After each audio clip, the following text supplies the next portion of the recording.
So lately I've been playing a lot of indie titles on my computer and I've been having a really good time. And when I was playing one of these, I stopped in the middle and I had this crazy little thought. Are indie games more enjoyable than the AAA industry?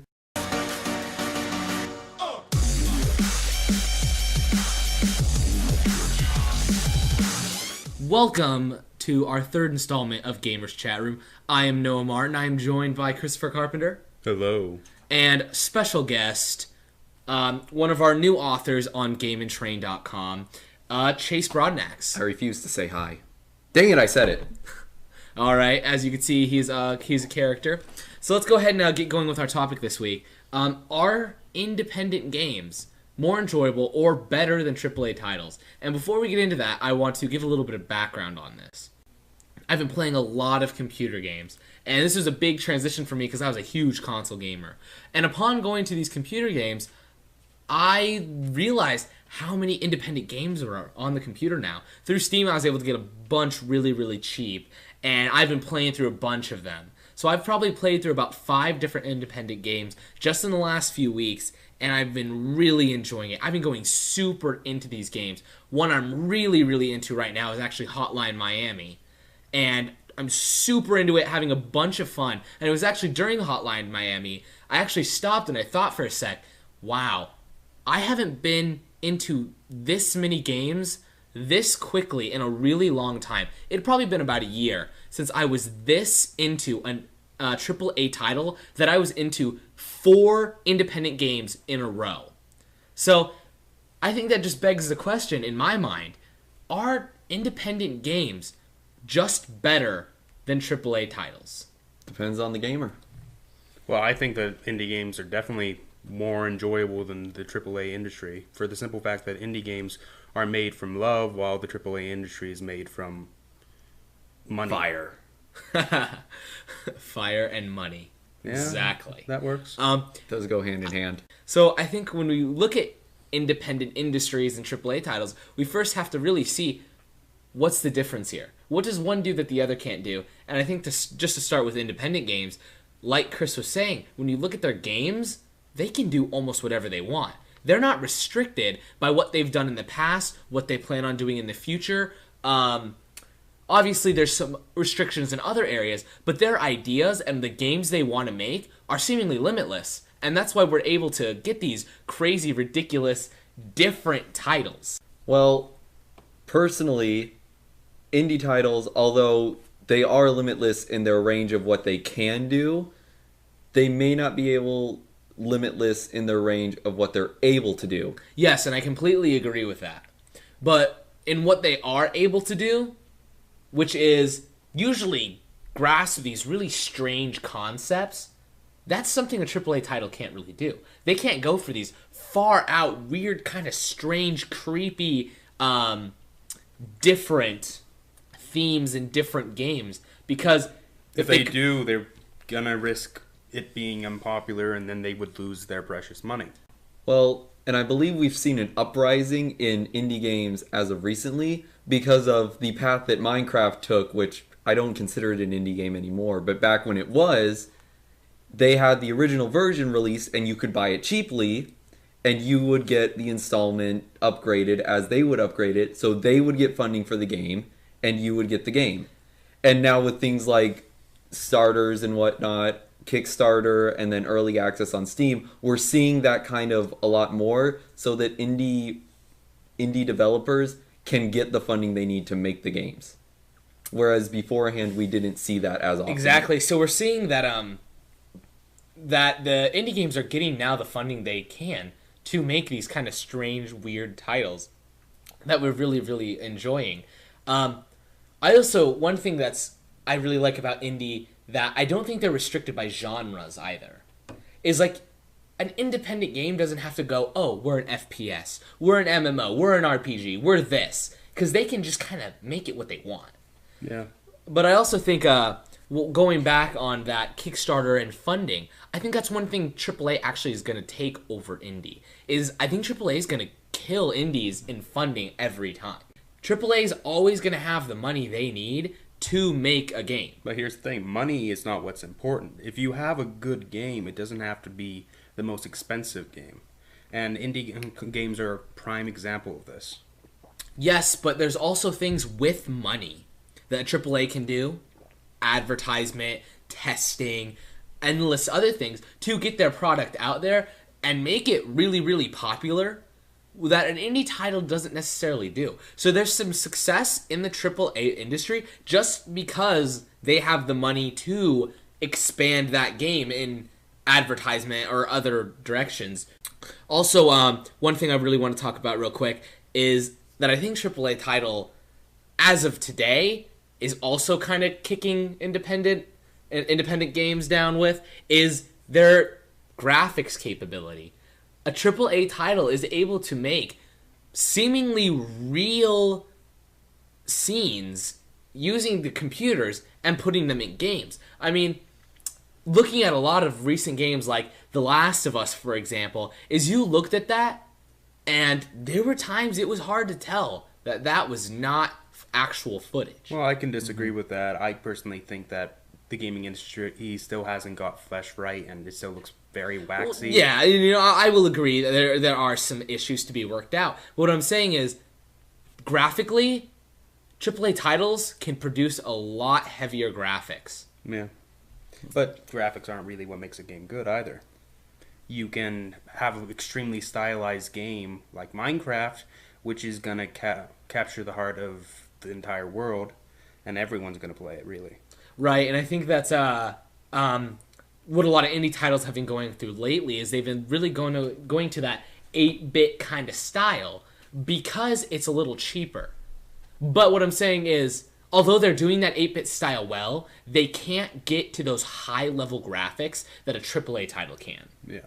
And what, in the end, we end up seeing is a bunch of stylized games, which Chris said, I believe, that you said graphics don't make a game, which graphics by themselves don't, but a style may.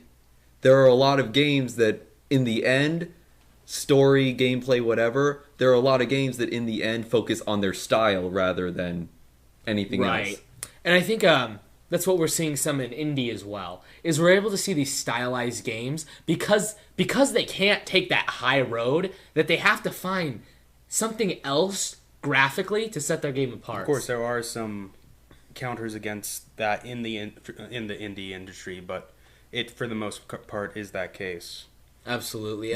One thing that I also wanted to address as well was the just the pure masses of people of experience that AAA titles are also able to draw in. They're able to use multiple studios, hundreds and hundreds of people, very experienced artists to develop their scenes and develop their games. And I think that's one thing also that a AAA title may have over an indie, in that they're just able to develop it longer, develop it maybe a little more carefully, and work on the mechanics of it a little more. Well, I don't know about carefully, as anyone. Well, we've obviously seen our flops. I mean, yeah, and with almost every AAA game released nowadays, it's always has plenty of bugs at the start. Then they're just patched in, which is kind of a nightmare for anyone who doesn't actually have internet. Though internet is very much a thing in today's society, there's still some who don't. Well, graphics aside, I think we should move on to sound. yes, that is one thing I want to talk about as well, is that I've been noticing a lot in indie titles. I've been noticing the sound. The music, the soundtrack. Yes, the music is different. I notice it. When I need to be pumped, indie titles get me pumped. When I need to be scared, an indie title gets me scared. And, other than a few titles like Halo that have always been really good at music, there's not really been a lot of other AAA titles that have really drawn me in to that caliber. See, and... Well, I have seen one like that. You can go and then I'll say. Well, about soundtracks, I love indie title soundtracks. And the reason is because I feel like, same thing with the graphics where it's very stylized. They're going for a style there that is going to be remembered. And because of that, the soundtrack stays with you and you remember it, and it's amazing. Yes, and I think it just all that goes back to an independent title can be different. It can break that cookie cutter kind of restrictions that I think AAA titles have to sometimes live under. Yeah, what I was going to say is there are some indie games that got me really psyched, just like the AAA games. Like during the VGX, like the one only good thing shown was No Man's Sky, and it's just a beautiful game. It's very graphically impressive. It's made by a 4-man team. It's indie, which means it's not getting very much funding. I think this is a very good example of indie games really showing what can be done without a budget that the AAA can do, yet delivering very close results. Absolutely, and I think really before we call it quits, I think the last thing we need to address is something Chase said at the very beginning is also who you are as a gamer decides what you really think is better, a AAA or an independent title. Well, I think that for a AAA, it takes a gamer who can only afford one game a year or so, or just a few games a year, and so they want something that they can have last for a longish period of time, a decent period of time. So the Call of Duties, the Assassin's Creed, the Halos, games that you can purchase for $60 straight up front, and you will have to play till the next installment. Something that for people who may not have a lot of money, who can only get one game a year, they have something to play all year, and it has that longevity to it. Whereas indie titles, although upfront cheaper, over a long time, you're purchasing a lot because it's shorter gameplay, but it's for those people who want that shorter gameplay to play in short bursts, but they want a different gaming experience each time. Right, and I think that's a lot of what I've been going into a lot lately, because I was really I was a AAA guy. I loved the big titles. I didn't want to mess around with the little guys. I wanted the big guys. But after years of doing that, I looked at these indie titles and I went, wow, I don't really have the time to go spend a lot of time, a lot of energy in these big AAA titles. But what I can do is these short stories, these short bursts of independent titles, and still have a blast. I think it also relies somewhat on the gamer's preference. Indie games are very good on a gameplay perspective, typically, where they try to innovate. They have really good gameplay ideas, and they introduce new things. While AAA games are people who are for the gamers who respect a pretty image and the nicer things that the typical indie can't deliver. Well, I also think that it's fair to say that people who enjoy AAA like things that are a little more consistent as well. Because sometimes you buy an independent game and you don't know what you're going to get. Yeah, some people just like going into knowing exactly what they're getting. Exactly. And I think that actually really well sums that entire argument up. As of right now, I think final answer, I'm definitely a big independent right now. Independent is better than AAA for me right now. Chase? I'm a huge fan of independent, but I love AAA also. I'm the kind of person who I can really shift my time. Sometimes I have short time where I need to play games in short bursts, but at other times I have time to play long titles. So I really fall under both titles. So you're kind of whichever way the wind's blowing. Whichever way what I have time for, what I have money for, that's what I'm going with, because I enjoy games for games. Exactly. Okay. And I myself, I really like independent games. Yet I really don't have the money to buy them, which means I don't really have the money to buy AAA games either. But yeah, I always like just going online and checking them out. Well, I think it's fair to say we definitely we all enjoyed both. Mm-hmm. So and there's a lot of great games. Well, I think that today is gonna wrap it up for us. Before we go, I'd just like to apologize for a bit of an unexpected break we had over the holidays. We had a few things go on, a few videos fell apart. I won't go into great detail, but hopefully we'll have some stuff fixed, like the camera and some little things fixed, and we'll be good to go. So we will see you next week, we promise. And you guys remember to be awesome. And good night. About the camera, though, we may fix it next week. It depends on what we do in place of the video, and if you guys like that or not. Yeah, just let us know. Probably not. If you watch so both. The vast number of pictures, was this distracting? Yeah. Trying to convince him to do stop motion. Stop motion, yes. Everything's stop motion. Stop motion pictures. It's all right, well, you guys have a good one, and we will make sure to keep getting you some good topics to talk about. Have a good night. See ya.